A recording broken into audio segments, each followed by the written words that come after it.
Hey there, YouTube. Welcome back. This is the Allegheny Northern in N scale. This is the July update. So I'm going to start with an unboxing, I guess we'll call it, even though all of these items are already out of the box. And as you can tell, another set of 8 Beth Gone Cold Porters has arrived. This one in Norfolk Southern scheme. So I think these are going to go right out on the road. I'm not going to take the time to weather them first. I'm going to get them right into action. If I get some time this weekend, I may put the coal dust on top of the coal loads. But other than that, this is going right into business. The next rolling stock here is, now, I have not heard of Eastern Seaboard models. However, this caught my eye. It's a Conrail. It's a little hard to see here in the light. I'll see if I get the angle. It's a Conrail, but it's patched out. So rather than repainting the whole boxcar, when Conrail took this one over, they just patched it out.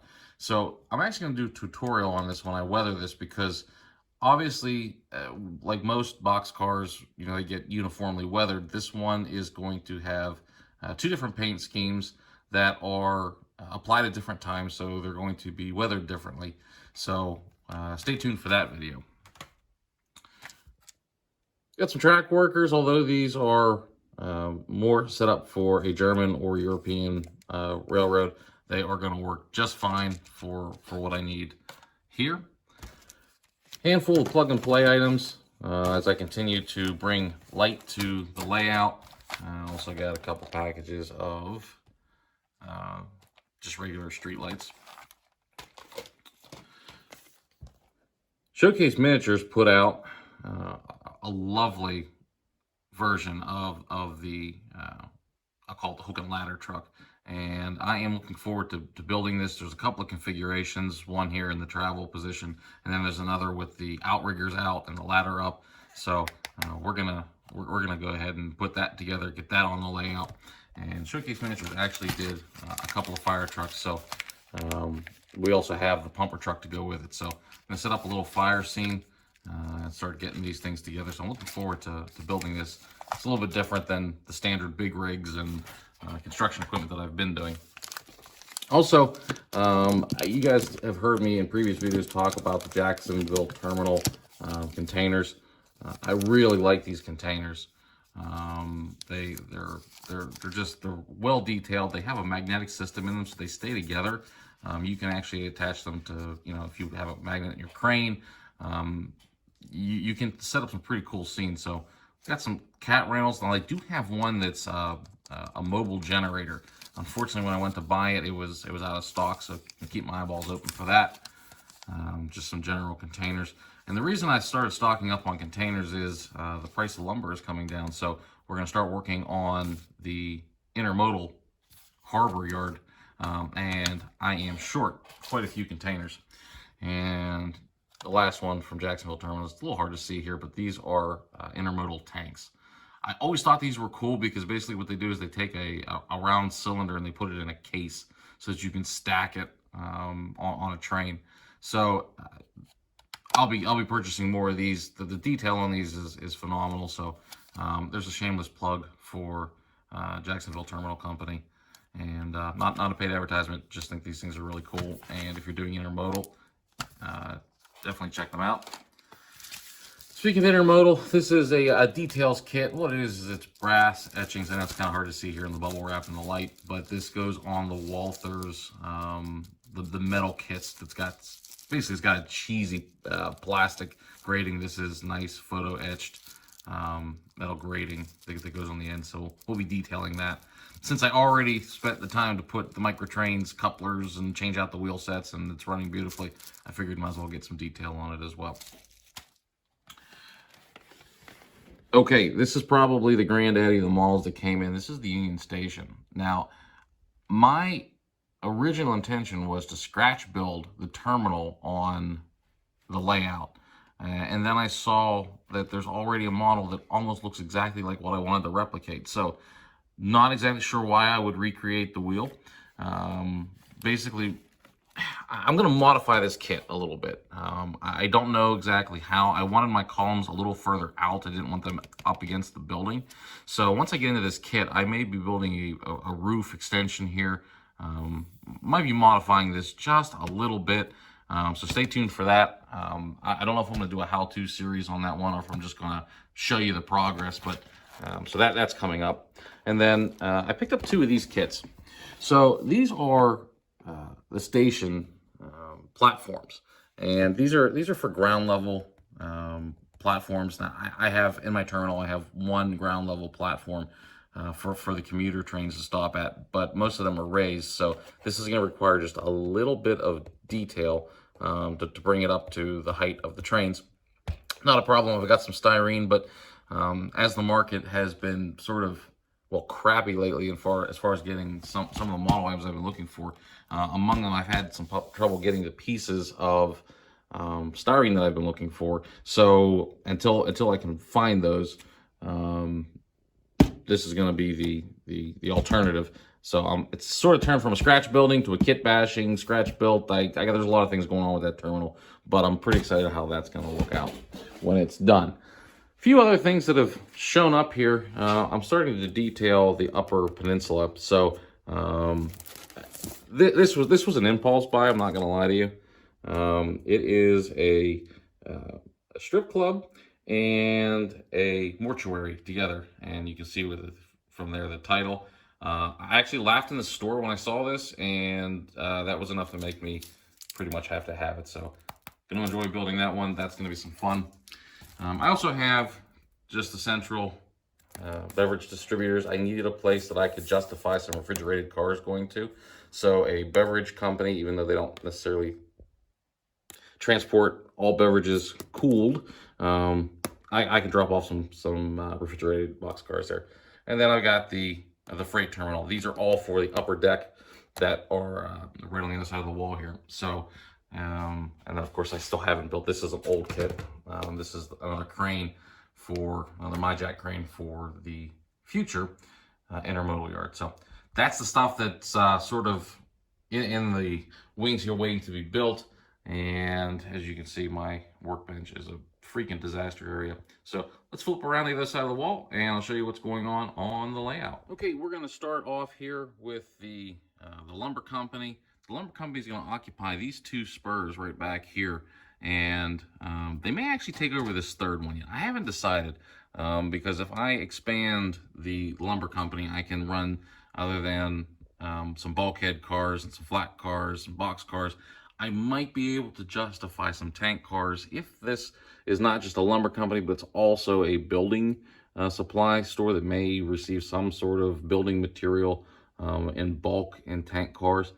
Not exactly something that you would typically see because most of their stuff comes packaged, but might use a little bit of modeler's license there. So I did finish the kit. This was, as I said, I think in the June update, this kit was a little bit of a monster to build. It really would have been best served instead of a plastic kit as a craftsman's wood kit. But the end result was, I'm pretty happy with the way it turned out. Also, the faded paint job that I was able to achieve on the office, pretty happy with the way that all looked. Built another Showcase Miniatures. You may have seen this if you follow me on Instagram. I'll put a link to the account down in the description. But built another Showcase Miniatures truck. This is a delivery truck. I opted to build the forklift in the travel position.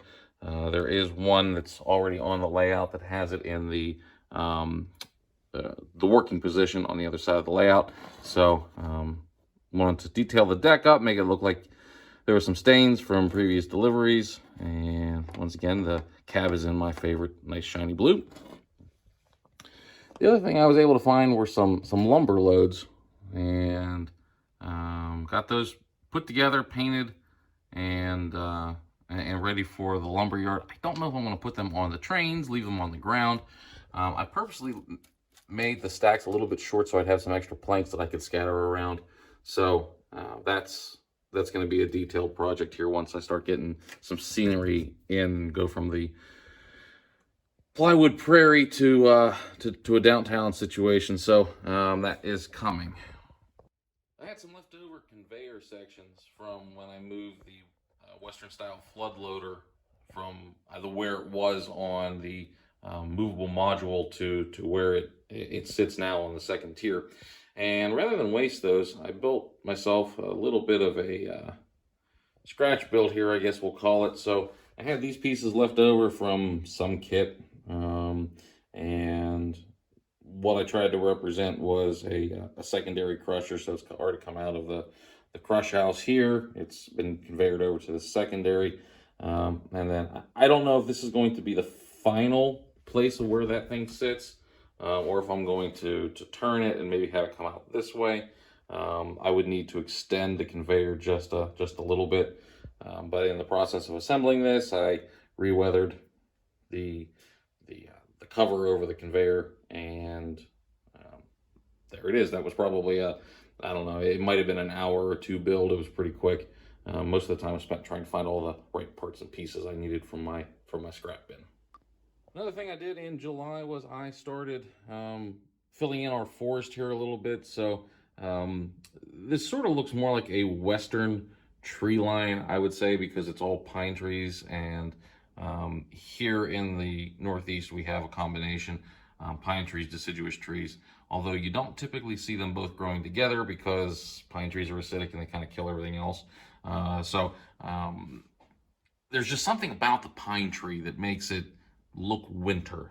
I don't know if that's the Christmas feel or what, but I wanted to start filling in the forest a little bit more, make this a little bit thicker, a little more believable. And so when you come down to the ground level, I wanted you to be able to see nothing but trees. So I think we're still probably a few trees shy of what it needs to be, but it's getting closer, so that's good. And I'm continuing to work on the background. So I don't claim to be an artist, and certainly painting is not my strong suit, but I wanted to give the idea that there are some distant pine trees. So what I did is, using some cheap acrylic paint from Walmart, I painted some general pine tree shapes and used a sponge to sort of fill in some distant areas, you know, that might be lost in a snowy haze. And you're going to notice that I haven't painted that corner, and that's quite frankly because I haven't gotten to it because I can't reach it. So I am in the process right now of configuring a paintbrush on a pole, basically, to finish that out. Don't know how that's going to work. I am totally, we'll call it redneck engineering this thing. But sooner or later I'm going to get that corner painted.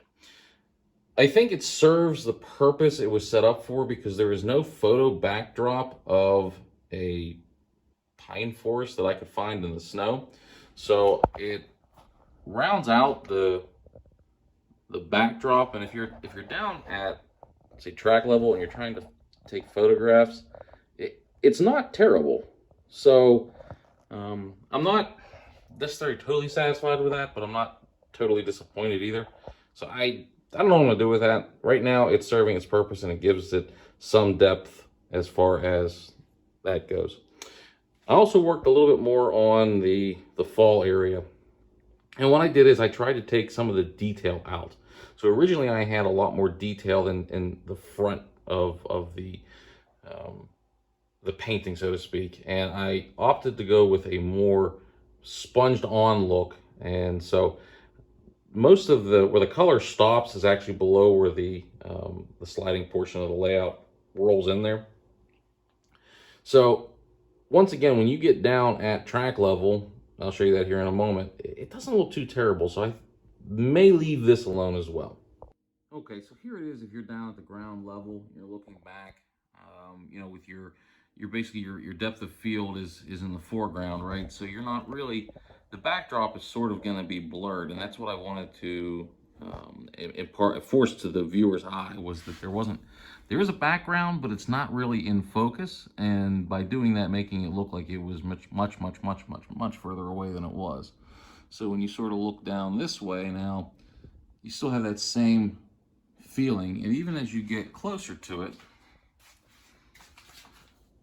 it still is out of focus basically. So you can tell that there's something there, and it, you know, might be trees, kind of looks like trees, might be something, but basically all you're seeing is colors. And so your focus is drawn to the foreground, which is what I want you to see anyway. So I think right now I'm pretty satisfied with the way that looks, and I'm going to leave that, and we'll see if something better comes along. But for now, that's going to be the backdrop for this area.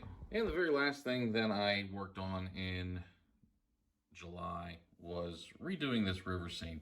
So this river scene abuts one of my favorite structures on the layout, and that is the dilapidated barn.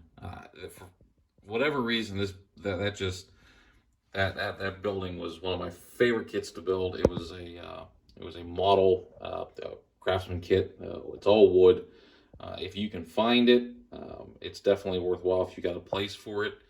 And you know, one of the detail kits, I think, that came with the Town and Country or Town City, whatever that Woodland Scenics building kit is, was a tractor.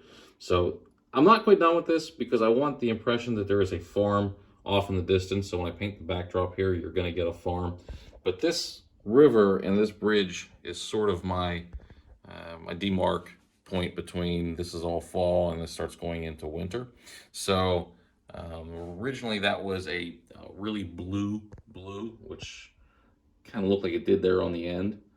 And I've been using Realistic Water and their pigment system to sort of make it look more like a muddy, dirty river. But I love the way it faded into that original blue, so it looks like it's getting deeper and clearer as you're coming out of the, you know, out of the city area here. I am going to leave that. The only thing I'm going to do is add a little bit of ripple effects to that. It's sort of rippled already because you're seeing some of the rocks that were originally there come through, but I'm gonna add a little bit of water effects just because you come off a fairly substantial rapid here. So we're gonna roughen that up a little bit, add a little more water up here, and we're gonna call that scene done and move on.